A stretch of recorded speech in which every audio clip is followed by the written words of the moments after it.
Bab 5. Lembaga Kemasyarakatan. F. Conformity dan Deviation. Masalah conformity dan deviation berhubungan erat dengan social control. Conformity berarti proses penyesuaian diri dengan masyarakat dengan cara mengindahkan kaidah-kaidah dan nilai-nilai masyarakat. Sebaliknya, deviation adalah penyimpangan terhadap kaidah-kaidah dan nilai-nilai dalam masyarakat. Sebagaimana telah diuraikan di muka, kaidah-kaidah timbul dalam masyarakat karena diperlukan sebagai pengatur dalam hubungan antara seseorang dengan orang lain atau antara seseorang dengan masyarakatnya. Diadakannya kaidah-kaidah serta lain-lain peraturan di dalam masyarakat adalah dengan maksud supaya ada conformity dari anggota-anggota masyarakat terhadap dalam masyarakat-masyarakat yang homogen dan tradisional. Conformity dari anggota-anggota masyarakat adalah kuat sekali. Misalnya di desa-desa yang terpencil, di mana tradisi dipelihara dan dipertahankan dengan kuat. Anggota-anggota masyarakat desa tersebut tidak mempunyai pilihan lain daripada mengadakan conformity terhadap kaidah-kaidah serta nilai-nilai yang berlaku. Di dalam masyarakat desa yang terpencil misalnya, apabila seseorang mendirikan rumah, maka dia akan meniru bentuk-bentuk rumah yang telah ada dan telah institutionalized bentuknya. Yang mendirikan rumah dengan bentuk yang berbeda dengan pola tersebut akan dicela oleh anggota-anggota masyarakat lainnya.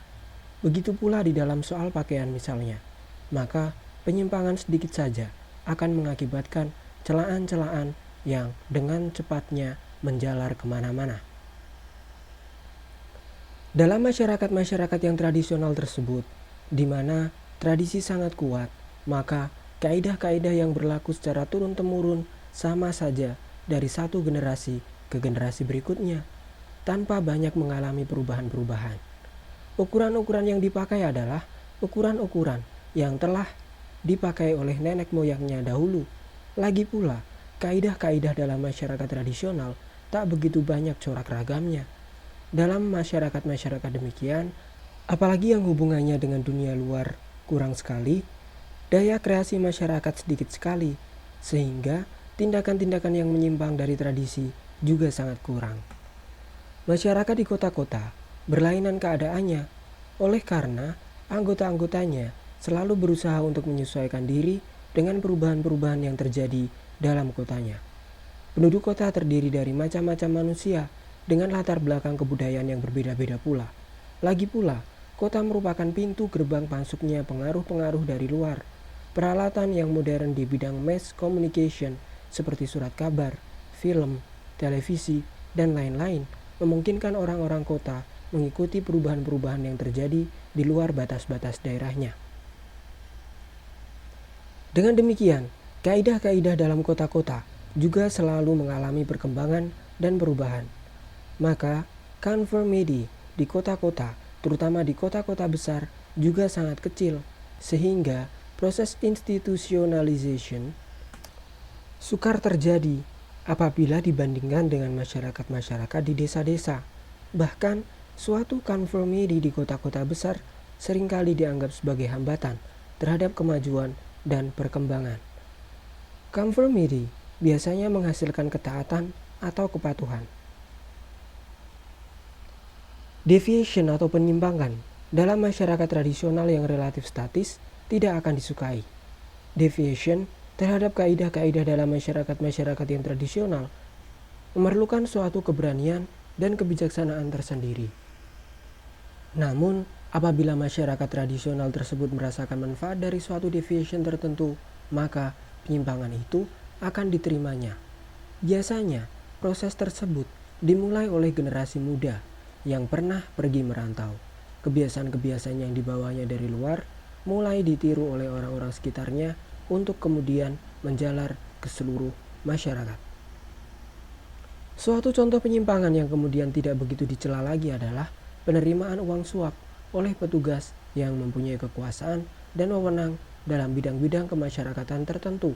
Mula-mula, perbuatan menerima uang suap tadi dianggap sebagai tindakan yang tercela. Akan tetapi, karena tekanan-tekanan ekonomi yang dideritanya, tindakan tersebut lama-kelamaan dianggap sebagai perbuatan yang biasa saja. Bahkan, ada anggapan betapa bodohnya orang-orang yang tak mau memanfaatkan kesempatan tersebut dengan sebaik-baiknya. Perihal masalah deviation, telah banyak teori-teori yang dikembangkan oleh para sarjana ilmu-ilmu sosial dan sarjana-sarjana sosiologi pada khususnya. Dari sekian banyaknya teori-teori, akan dikemukakan suatu teori yang diperkembangkan oleh Robert K. Merton yang meninjaunya dari sudut struktur sosial dan budaya. Menurut Merton, di antara segenap unsur-unsur sosial dan budaya, terdapat dua unsur yang terpenting, yaitu kerangka aspirasi-aspirasi dan unsur-unsur yang mengatur kegiatan-kegiatan untuk mencapai aspirasi-aspirasi tersebut.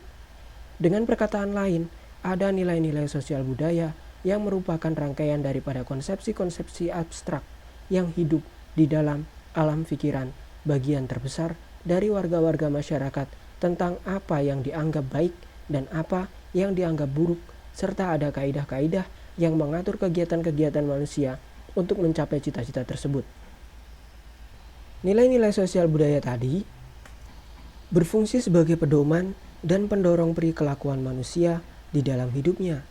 Apabila terjadi ketidakseimbangan antara nilai-nilai sosial budaya dengan kaidah-kaidah, atau apabila tak ada keselarasan antara aspirasi-aspirasi dengan saluran-saluran yang tujuannya untuk mencapai cita-cita tersebut, maka terjadilah kelakuan-kelakuan yang menyimpang atau deviant behavior.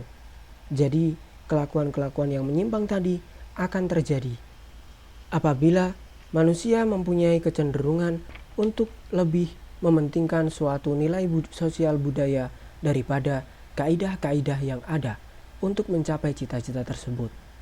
Berpudarnya pegangan orang pada kaidah-kaidah menimbulkan keadaan yang tidak stabil, dan keadaan tanpa kaidah-kaidah, keadaan mana dinamakan anomi oleh Emil Durkheim. Keadaan semacam itu dapat dijumpai pada masyarakat Indonesia, terutama yang tinggal di kota-kota besar, pada khususnya setelah Perang Dunia II. Gejala tersebut berwujud sebagai mentalitas menerabas yang pada hakikatnya menimbulkan sikap untuk mencapai tujuan secepatnya tanpa banyak berkorban, dalam arti mengikuti langkah-langkah atau kaidah-kaidah yang telah ditentukan. Mentalitas menerabas tadi tampak dari sikap orang-orang untuk mencapai suatu cita-cita melalui jalan yang semudah-mudahnya tanpa adanya suatu kesadaran akan adanya tanggung jawab maupun mutu. Gejala tersebut antara lain terlihat pada usaha-usaha untuk mendapatkan suatu gelar akademis dalam waktu yang sesingkat-singkatnya dengan cara melompati tahap-tahap yang sebetulnya sudah melembaga. Hal semacam ini terjadi oleh karena antara lain adanya masa pancaroba yang berpengaruh terhadap penilaian. Sehubungan dengan deviation tersebut, Merton telah menyusun suatu skema yang menggambarkan usaha-usaha daripada warga-warga masyarakat secara perorangan untuk menyelaraskan dirinya dengan nilai-nilai sosial budaya dan kaidah-kaidah yang ada dalam masyarakat untuk mencapai nilai-nilai sosial budaya tersebut. Pola-pola penyelarasan tersebut tergambar di dalam skema sebagai berikut. Bentuk-bentuk usaha penyelarasan meliputi 1. Conformity. Penyelarasan melalui conformity diterima oleh masyarakat dari sisi nilai sosial budaya dan diterima oleh masyarakat pada sisi cara-cara atau norma yang telah melembaga. 2. Innovation. Penyelarasan melalui innovation diterima oleh masyarakat pada sisi nilai sosial budaya dan tidak diterima oleh masyarakat dari sisi cara-cara atau norma yang telah melembaga. 3. Ritualism. Penyelarasan melalui ritualism tidak diterima oleh masyarakat dari sisi nilai sosial budaya dan diterima oleh masyarakat pada sisi cara-cara atau norma yang telah melembaga. 4. Retrietism. Penyelarasan melalui retrietism tidak diterima masyarakat pada sisi nilai sosial budaya dan tidak diterima masyarakat pada sisi cara-cara atau norma yang telah melembaga. 5. Rebellion. Penyelarasan melalui rebellion ada masyarakat yang menolak dan menghendaki pada sisi nilai sosial budaya, serta ada masyarakat yang menolak dan menghendaki dari sisi cara-cara atau norma yang telah melembaga. Conformity terdapat pada masyarakat-masyarakat yang secara relatif stabil, yaitu di mana cara-cara yang telah melembaga memberikan peluang-peluang yang sesuai dengan kebutuhan masyarakat untuk mencapai nilai-nilai sosial budaya yang menjadi cita-citanya. Pada innovation, tekanan terlampau diletakkan pada nilai-nilai sosial budaya yang pada suatu saat berlaku, sedangkan warga-warga masyarakat merasakan bahwa cara-cara atau kaidah-kaidah untuk mencapai tujuan tersebut kurang memadai. Suatu contoh yang nyata dapat diambil dari suku-suku bangsa di Indonesia yang masih mempunyai tradisi untuk menentukan mas kawin yang sangat tinggi di dalam satu perkawinan. Nilai sosial budaya tersebut tidak selaras dengan kaidah-kaidah yang ada dalam masyarakat untuk mendapatkan mas kawin tersebut, sehingga timbullah kelakuan-kelakuan yang menyimpang, yaitu misalnya dengan adanya lembaga kawin lari. Nilai sosial budaya semacam itu menimbulkan orientasi terhadap perbuatan-perbuatan yang mengandung risiko, oleh karena terjadinya kekecewaan-kekecewaan yang diderita sebagai akibat tidak tercapainya aspirasi-aspirasi yang ada.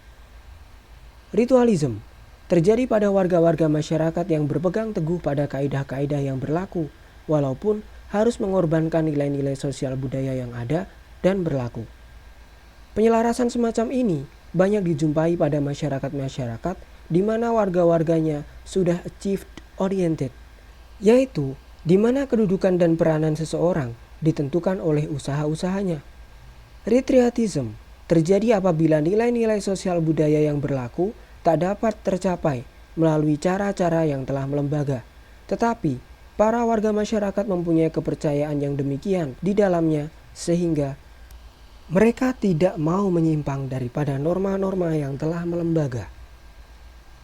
Oleh karena itu, konflik yang timbul dalam diri masing-masing individu dihilangkan dengan jalan meninggalkan baik nilai-nilai sosial budaya maupun cara-cara untuk mencapainya dengan jalan menarik diri. Hal tersebut terlihat pada sikap yang apatis terhadap keadaan sekarang oleh karena terlampau mengagung-agungkan masa lampau.